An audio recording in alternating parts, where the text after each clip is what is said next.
Most of us learn at a relatively young age that supernatural spookiness isn't real. Sure, it's fun to watch and read about tall tales, but there aren't too many parents telling their kids that there might actually be a monster under their bed. It's easy to be skeptical, though, when it comes to certain stories of real-life hauntings. This is especially true when there are multiple witnesses corroborating the story and even historical documentation. That seemed to be the case with the story of the Bell Witch.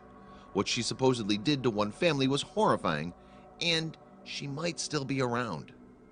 According to legend, way back in the summer of 1817, in the town of Adams, Tennessee, something terrible befell the Bell family, and it all started one evening when patriarch John Bell was walking through his 360-acre farm.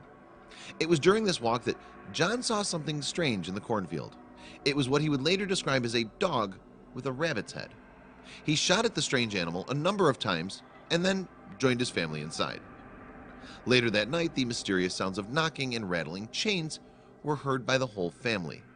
Each preceding night, it became louder and louder and was eventually joined by the sound of a strange voice chanting hymns. The Bell children then began hearing rats gnawing on their bedposts, but the horrors were only the beginning. For over a year, John was so afraid of being called crazy that he told his family to hide what they'd seen and heard.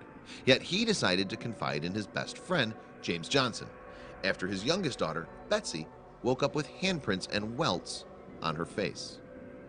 To investigate his friend's claims, James stayed in the Bell house one night, ultimately confirming that he heard unusual sounds as well. Sure enough, all sorts of people were visiting the house to try to do the same.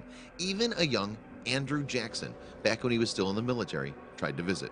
But once he arrived at their farm, the wheels of his carriage weirdly became locked. According to lore, the spirit haunting the Bell family claimed to be a former neighbor named Kate Batts, and she believed John treated her unfairly on a land deal.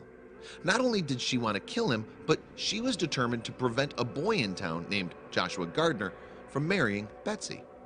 Kate, later referred to as the Bell Witch, apparently caused John to suffer several choking attacks over the next few years, which he said felt like a sharp stick in the mouth.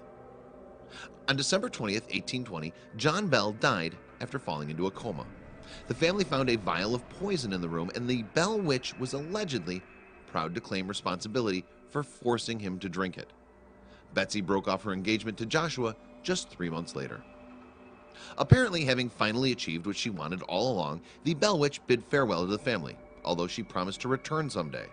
She apparently wasn't lying, because John Bell Jr. said she visited him in 1828 and told him a number of secrets from throughout time, including a prediction of the Civil War. Not only did strange things continue to happen on the property, but the activity spread to the cave behind the farm. The witch supposedly still resided there.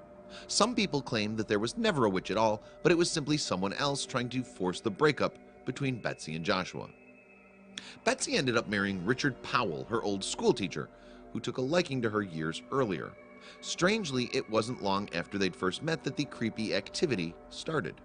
Richard was rumored to be an oculist, and in 1821, around the same time that Betsy broke off her engagement, Richard's wife mysteriously died. Whether Richard was behind the devious hauntings remained to be seen. To this day, the Bell Witch is said to be the cause of other unexplainable sights and sounds around the property. While the Bell farmhouse may not be around anymore, there is a recreation of the cabin and other attractions at the Bell Witch Cave. This is definitely a horror story if there ever was one, and the fact that it might be true makes it even more frightening. Would you ever visit those caves?